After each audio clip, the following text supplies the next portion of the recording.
जरूरी सूचना है आप सभी स्टूडेंट्स के लिए, स्टडी फॉर सिविल सर्विसेज का Android app Google play store में आ चुका है, उसको प्लीज तुरंत इंस्टॉल कर लीजिए। और अगर आप स्टडी फॉर सिविल सर्विसेज के सिर्फ ऐप से कोई भी कोर्स, कोई भी पीडीएफ परचेस करते हैं तो उसमें अप्लाई कूपन, अगर आप ज्ञान सर जो है आप उसमें अप्लाई करते हैं, ये कूपन कोड है, तो उसमें 20% फीस तुरंत माफ हो जाएगी, मतलब 20% डिस्काउंट तुरंत उसमें लग जाएगा। ज्ञान सर लिखना है, नॉर्मली ज्ञान सर स्मॉल लेटर में है सब कुछ, कोई स्पेस नहीं, कोई कॉलम नहीं, सिर्फ ज्ञान सर, GYANSIR। इस तरह से अगर कूपन कोड लगाते हैं आप ऐप में बाई करने से पहले, जो अप्लाई कूपन वाले में आता है, तो 20% का डिस्काउंट तुरंत मिलेगा। वीडियो देखिए। नमस्कार साथियों, स्वागत है आप सभी का स्टडी फॉर सिविल सर्विसेज में। ये क्लास जो है हमारी आर में, ये है हिंदी की, और हिंदी में जो टॉपिक हम लोग डिस्कस कर रहे हैं वो है विशेषण और विशेष। इसकी एक क्लास मैं पहले आप लोगों के लिए लेकर के आ चुका हूँ, ये इसकी दूसरी क्लास है, ठीक है। तो चलिए शुरू करते हैं इसको जल्दी से। पिछली क्लास में हमने देखा विशेषण विशेष क्या होते हैं और कितने प्रकार के होते हैं। तो हमने उसमें देखा कि जो विशेषण विशेष हैं साथियों, वो मूल रूप से जो है 4 प्रकार के हैं, जैसा कि आप यहाँ देख सकते हैं। इन सबको हमने डिस्कस कर लिया था, गुणवाचक, संख्यावाचक, परिमाणवाचक और संकेतवाचक। अगर आपने वो वीडियो नहीं देखा है तो जा करके देख लीजिए। ये बेसिक है, इससे आपका बेसिक क्लियर होगा, कॉन्सेप्ट क्लियर होगा कि आखिरकार हम लोग पढ़ क्या रहे हैं, ठीक है। तो ये सब हमने पढ़ लिया था। अभी हम आगे बढ़ेंगे और आज का जो हमारा टॉपिक रहेगा वो है साथियों विशेषण शब्दों की रचना, यानी विशेषण शब्द कैसे बनते हैं। तो कैसे बनते हैं, तो बेसिकली संज्ञा, सर्वनाम, क्रिया इत्यादि से बनते हैं। एक एक करके इनके बनने की प्रक्रिया देखेंगे। सबसे पहले बात करेंगे संज्ञा से विशेषण कैसे बनते हैं। देखो यहाँ पे संज्ञा क्या होता है। बेसिकली संज्ञा होता है किसी भी वस्तु का नाम, ठीक है। हर वस्तु जिसका कोई नाम है वो संज्ञा है, ठीक है। ध्यान रखना, संज्ञा बराबर नाम। तो ये डायरेक्टली बने हुए हैं, देखते हैं जरा, देखिए। अब जैसे एक वस्तु या एक चीज़ है पृथ्वी। अब पृथ्वी एक संज्ञा है, और पृथ्वी का जो विशेषण होता है वो होता है पार्थिव।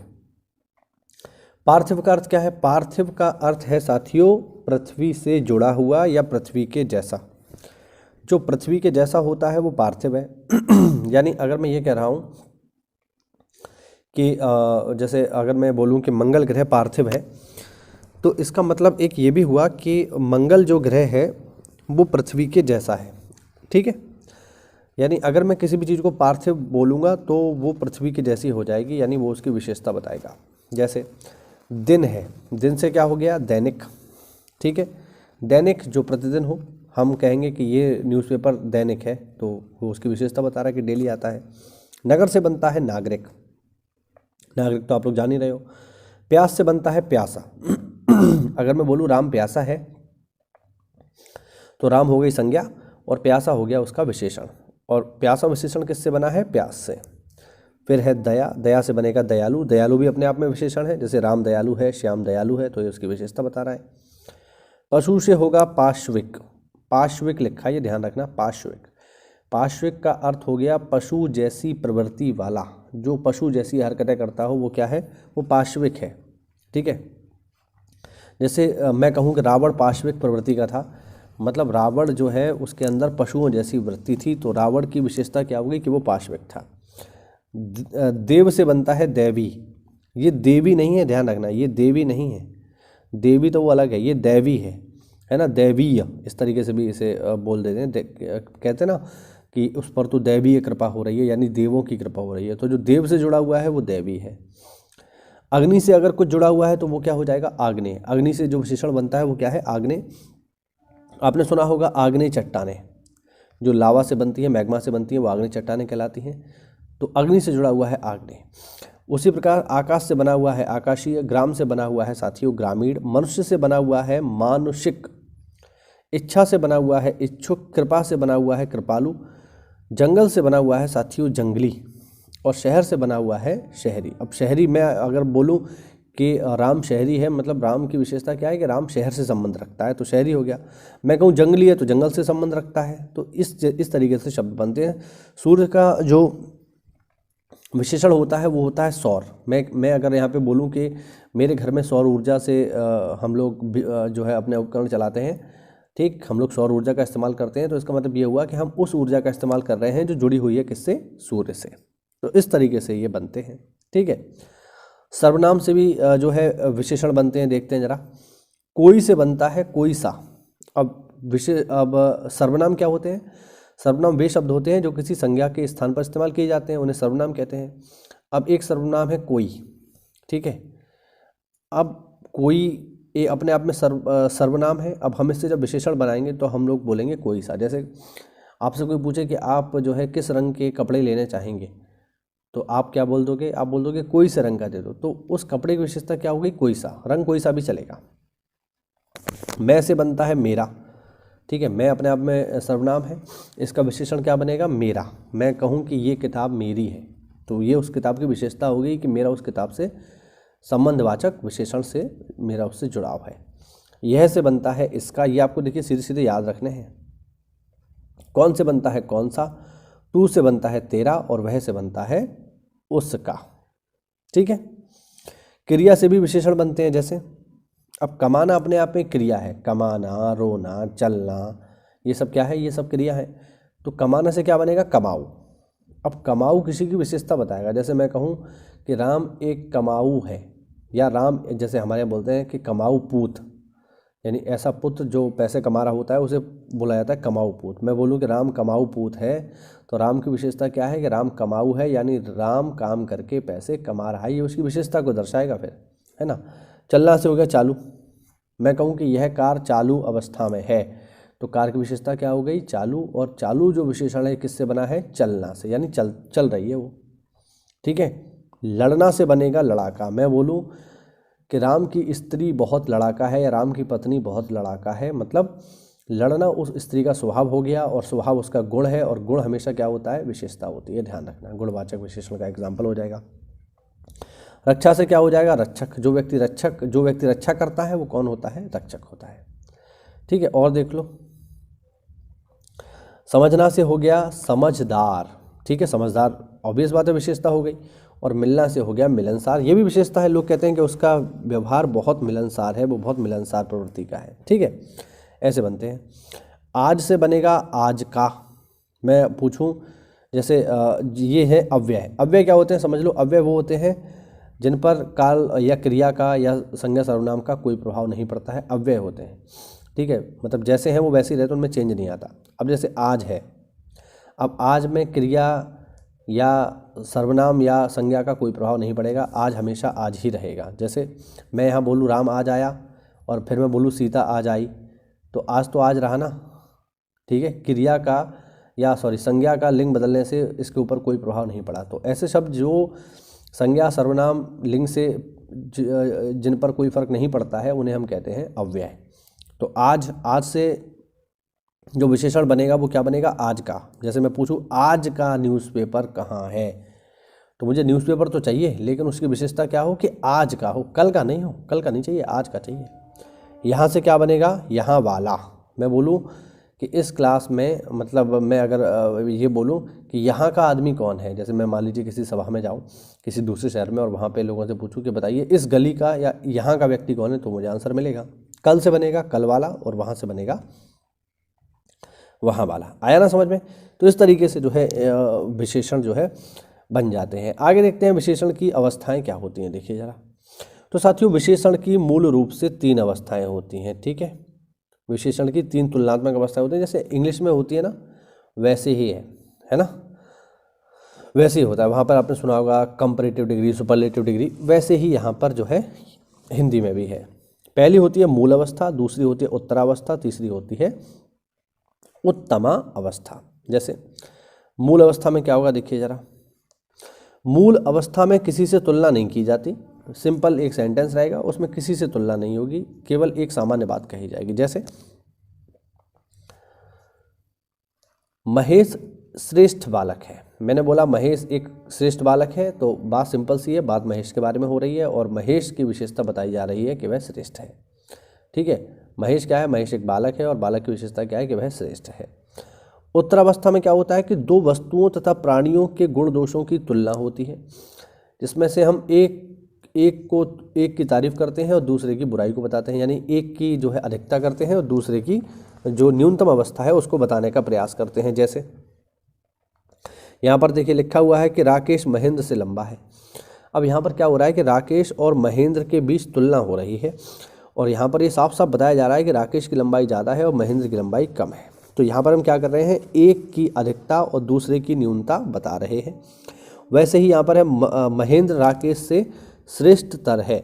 यहाँ पर बताया गया है कि महेंद्र ज़्यादा बढ़िया है और राकेश ठीक है बट उतना अच्छा नहीं है जितना अच्छा महेंद्र है। तो महेंद्र की तारीफ हो रही है और राकेश को थोड़ा कम बताया जा रहा है। तो ये होती है कंपैरेटिव डिग्री यानी उत्तरावस्था, जहाँ पर हम कंपेयर करते हैं। और तीसरी होती है उत्तमा अवस्था। इसमें क्या होती है, इसमें जो है सीधे सीधे हम ये बताते हैं कि दो या दो से अधिक वस्तुओं में सबसे उत्तम कौन है, सबसे बढ़िया कौन है, वो उसको हम बताएंगे। जैसे कृष्ण श्रेष्ठतम धावक है। अब जितने भी धावक हैं आसपास उनमें सबसे बढ़िया कौन है, सबसे बढ़िया कृष्ण है। तो फिर कृष्ण के आसपास और कोई दूसरा नहीं है। तो ये हो गई उत्तम अवस्था जिसमें हमने सर्वश्रेष्ठ का चयन कर लिया। जैसे राकेश पढ़ने में सबसे कमज़ोर है। इसका मतलब ये हुआ कि जितने भी उसके आसपास के लोग हैं या अगर वही क्लास की बात कर रहा है तो इसका मतलब ये है कि उस क्लास में जिसमें राकेश पढ़ता है, राकेश से कमज़ोर फिर और कोई नहीं है, सबसे कमज़ोर पढ़ने में राकेश है। तो फिर राकेश से नीचे और कोई नहीं है। ये हमने उसकी एक फाइनल स्थिति बता दी। ठीक है, ये आपको ध्यान रखना है। आगे बढ़ते हैं। अब देखो, विशेष्य के क्रम के आधार पर विशेषण दो प्रकार के होते हैं। पहला होता है क्या, विशेष्य विशेषण, और दूसरा होता है विधेय विशेषण। देखते हैं क्या चीज़ है ये, समझते हैं जरा। देखिए, पहला विशेष विशेषण देखेंगे। जो विशेषण विशेष्य के पहले आते हैं उसे विशेष विशेषण कहा जाता है। अब पहले इसको समझने से पहले आप ये समझ लो विशेष्य क्या होते हैं, विशेषण क्या होते हैं। देखो, मैंने बोला काला घोड़ा, तो यहां पर घोड़े की विशेषता क्या है कि घोड़ा कैसा है, घोड़ा काला है। तो घोड़ा हो गया यहां पर संज्ञा, यानी घोड़ा हो गया क्या, विशेष्य। इस सेंटेंस में क्या हो रहा है कि घोड़े की विशेषता बताई जा रही है। तो जिसकी विशेषता बताई जाती है वो होता है विशेष्य, और जो विशेषता बताई जा रही है कि घोड़ा कैसा है, काला, ये हो गया विशेषण। ठीक है, तो ये आपको समझ में आया विशेषण विशेष क्या है। अब इसको समझते हैं ये क्या चीज़ है।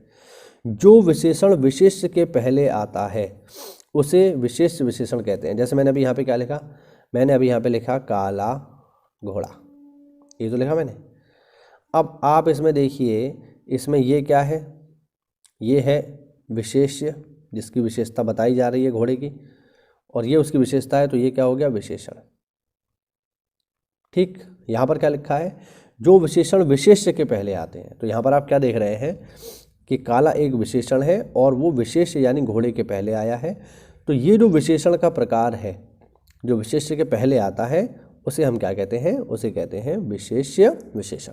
आया समझ में, बस यही है। देखो, रमेश चतुर लड़का है। ठीक, अब लड़का की जो विशेषता है वो चतुर है। तो यहाँ पर चतुर हो गई विशेषता, और चतुर विशेषता किसकी है, लड़के की है, रमेश की नहीं है, ध्यान रखना।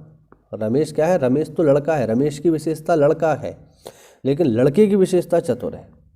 तो ये चीज़ आपको समझ लेनी है यहाँ पे। फिर आप यहाँ पे लॉजिक लगाओ कि अरे रमेश की तो बात हो रही है तो यहाँ पे चतुर जो है बाद में आया, नहीं, यहाँ पर लड़के की बात हो रही है और लड़का चतुर है। रमेश क्या है, रमेश एक लड़का है। तो इस तरीके से आपको देखना है। जैसे मोहन बुद्धिमान विद्यार्थी है, तो यहाँ पर जो विद्यार्थी है उसकी विशेषता क्या है कि वह बुद्धिमान है। तो बुद्धिमान एक विशेषण है जो कि किससे पहले आया है, विशेष्य यानी विद्यार्थी से पहले आया है। देखिए, यहाँ पर आपको ये भी पता होना चाहिए कि विशेषण क्या है और विशेष्य क्या है।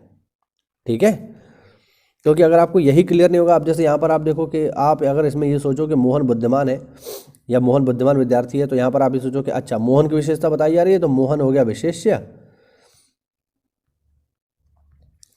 और बुद्धिमान हो गया विशेषण, है ना। तो यहाँ पर ये आपको समझना पड़ेगा कि यहाँ पर जो मुख्य विशेष्य है वो विद्यार्थी है, मोहन नहीं है। ठीक, मोहन यहाँ पर एक संज्ञा के तौर पर कार्य कर रहा है, नाम है ना किसी का। चलिए आगे देखें। दूसरा है विधेय विशेषण। जो विशेषण विशेष्य और क्रिया के बीच में आते हैं उन्हें विधेय विशेषण कहा जाता है। ठीक है, एग्जाम्पल देखिए, नंदिनी की गाय सफ़ेद है। ठीक है, तो यहाँ पर सफ़ेद जो है उसका गुण है, और गुण है मतलब विशेषण है, लेकिन इसका जो प्रयोग हुआ है वो गाय और हैं के बीच में हुआ है। ठीक है, अब ये जो सफ़ेद है ये कौन है? ये गाय तो है, तो गाय हो गई यहाँ पे विशेष्य और है हो गई क्रिया, और क्रिया और विशेष्य यानी गाय और हैं के बीच में आ गया सफ़ेद, तो ये क्या बन गया? ये बन गया विधेय विशेषण। आई बात समझ में? नहीं आई? विधेय विशेषण क्या होता है? जो विशेष्य और क्रिया के बीच में आता है। विशेष्य क्या होता है? जिसकी विशेषता बताई है, जैसे गाय सफ़ेद है, तो गाय क्या है यहाँ पे? गाय है विशेष्य। क्यों? क्योंकि गाय की तो विशेषता बताई जा रही है कि गाय सफ़ेद है, और है क्या है? क्रिया है, होना अपने आप में क्रिया है कि नहीं? तो गाय और है के बीच में क्या है? सफ़ेद है, तो क्या बन गया? ये विधेय विशेषण। बात समझ रहे हैं? वैसे ही देखिए अगला एग्जाम्पल, रमेश का लड़का गुणवान है। ठीक, तो गुणवान कौन है? लौंडा यानी लड़का। तो लड़का की विशेषता क्या है? कि वह गुणवान है, तो लौंडा क्या हो गया? लौंडा हो गया विशेष्य। और है क्या है? है अपने आप में क्रिया है, तो ये हो गई क्रिया, और इनके बीच में क्या है? गुणवान। तो हो गया ना विधेय विशेषण, बस यही है। ठीक है, चलो और आगे देखते हैं। और आगे देखोगे तो आपको यहाँ मिलेगा प्रविशेषण। ये भी समझ लो, प्रविशेषण क्या होता है? प्रविशेषण ऐसे विशेषण होते हैं जो विशेषण की भी विशेषता बता देते हैं, यानी जो विशेषण की भी विशेषता बता दें वो होते हैं प्रविशेषण। जैसे एग्जाम्पल से इसको समझाओ। जैसे अगर मैं यहाँ पे लिखूं कि राम, जैसे यहाँ पे मैं लिखूं राम तेज दौड़ता है। ठीक है, मैंने एक सेंटेंस लिखा राम तेज दौड़ता है, तो राम संज्ञा है। ठीक है, दौड़ना अपने आप में एक क्रिया है, लेकिन क्रिया की विशेषता कौन बता रहा है? क्रिया की विशेषता बता रहा है कि दौड़ता तो है, ठीक है, लेकिन तेज दौड़ता है। ठीक, तो जो भी संज्ञा, सर्वनाम और क्रिया की विशेषता बताता है वो क्या होता है? विशेषण। तो तेज क्या हो गया? तेज हो गया विशेषण। और ये किसकी विशेषता बता रहा है? दौड़ने की, कि दौड़ता तो है लेकिन तेज। ये समझ लो, ये तेज जो विशेषण है ये राम की विशेषता नहीं है, ये दौड़ने की विशेषता है। तेज दौड़ रहा है ना, तो दौड़ना क्या हो गया? दौड़ना हो गया विशेष्य। ठीक, अब ये एक साधारण वाक्य था जो हमने समझ लिया। अब मैं थोड़ा सा इसमें करेक्शन कर दूं और मैं यहाँ लगा दूं एक शब्द कि राम बहुत तेज दौड़ता है। राम दौड़ता तो है लेकिन बहुत तेज दौड़ता है। अब यहाँ पर आप नोटिस करिए, पहले हमने क्या पढ़ा कि राम तेज दौड़ता है, तो दौड़ना क्या हो गया? दौड़ना हो गया विशेष्य या क्रिया, तेज हो गया विशेषण क्योंकि दौड़ने की विशेषता है तेज। लेकिन तेज में भी बहुत तेज दौड़ रहा है, तो बहुत जो है वो इस तेज की विशेषता बता रहा है ना? बहुत जो है तेज की तो विशेषता बता रहा है कि राम बहुत तेज दौड़ता है, तो बहुत जो है वो तेज की भी विशेषता बता रहा है। तो बहुत जो शब्द हो गया ये हो गया साथियों प्रविशेषण। आई बात समझ में? तो ऐसे विशेषण जो विशेषण की भी विशेषता बताते हैं उन्हें कहा जाता है प्रविशेषण। यानी जो विशेषण की भी आगे विशेषता बता दे कि राम बहुत तेज दौड़ता है ना, वो बहुत तेज बोलता है ना। तो इस तरीके से जो विशेषण की भी विशेषता बताएं उन्हें कहा जाता है प्रविशेषण। ठीक है, बात समझ पा रहे हो नहीं समझ पा रहे हो? तो इस तरीके से जो है आपको ये पढ़ना है। उम्मीद करता हूँ ये क्लास आपको समझ में आ रही होगी, विशेषण विशेष आपको समझ में आ रहे होंगे, है ना, कितने प्रकार के होते हैं। ये धीरे धीरे इस टॉपिक को हम पढ़ेंगे। देखिए, इसको स्लो हम इसलिए पढ़ेंगे क्योंकि बहुत सारे लोगों की इसमें समस्या रहती है, उन्हें विशेषण विशेष सही से समझ में नहीं आते हैं, है ना। वो अंतर नहीं कर पाते हैं कि विशेषण क्या होता है, विशेष्य क्या होता है, प्रविशेषण क्या है। तो मैं अपना पूरा 100% दूंगा, मैं पूरा प्रयास करूंगा कि ये आपको पूरा अच्छे से समझ में आए, ताकि पेपर में इससे आने वाला एक भी सवाल आपका गलत ना हो। क्योंकि देखिए, मेरा आरओ परीक्षा में हिंदी में बहुत कम गलत होता है, 1 या 2 ही गलत होता है, 1 ही गलत होता है, 2 भी नहीं होते। और वो केवल और केवल इसलिए है क्योंकि मैंने बहुत अच्छे से इसकी स्टडी करी है। ठीक है, और मैं आपको बता दूं, मैंने भी तैयारी जो है SCS के नोट से ही करी है। मैं आपसे झूठ क्यों बोलूं, मैंने भी SCS के नोट से ही पढ़ा है, और बस कई बार पढ़ा है, मतलब 1 बार 2 बार 3 बार 10 बार। तो अगर आप भी इसको फॉलो करेंगे तो निश्चित रूप से आपका भी स्कोर बहुत अच्छा हो जाएगा, इसमें कोई डाउट नहीं है। बस आपको करना क्या है, करना आपको ये है कि आपको इन नोट्स को, देखिए जो भी हम नोट्स यहाँ बना रहे हैं, मैंने पिछली क्लास में भी आपसे बोला था कि नोट्स मेकिंग करिए, नोट्स आप बनाइए, और जो भी नोट्स आप बनाएं उनको रेगुलर बेसिस पर पढ़िए, खूब अच्छे से पढ़िए, 1 बार 2 बार 3 बार। क्योंकि जितनी बार आप रिवीजन करोगे, देखिए फरवरी में पेपर है 11 फरवरी को, तो अभी आपके पास आधा दिसंबर, पूरा जनवरी और 10 दिन आपके फरवरी के बाकी हैं। ठीक है, तो करीब करीब आपके पास 45 या हम कहें 50-55 के आसपास दिन है। तो बड़े आराम से हिंदी हम अपना खूब पढ़ लेंगे और खूब रिवीजन कर लेंगे। मैं कुछ दिन में हिंदी के जो प्रीवियस ईयर क्वेश्चन हैं उनको भी लगवाऊंगा, तो पूरी तैयारी हम यहाँ कर सकते हैं। बस अच्छे से आप लोगों को इसको पढ़ना है और बस सबसे महत्वपूर्ण चीज़ है क्या, वो है रिवीजन। पढ़ा तो आप लोगों ने ज़िंदगी में बहुत सारा है, लेकिन सबसे इम्पोर्टेंट क्या है, रिवीजन। रिवीजन करिए, जितना बेहतर रिवीजन आप लोग कर लोगे उतना ही परीक्षा में सफलता के चांस बढ़ जाएंगे। ठीक है, तो ये वो आज का वीडियो साथियों। उम्मीद करता हूँ ये चीज़ें आपको समझ में आ रही होंगी। कोई डाउट हो तो कमेंट के माध्यम से पूछे। मिलते हैं साथियों अगली क्लास में, तब तक के लिए जय हिंद, जय भारत, वंदे मातरम।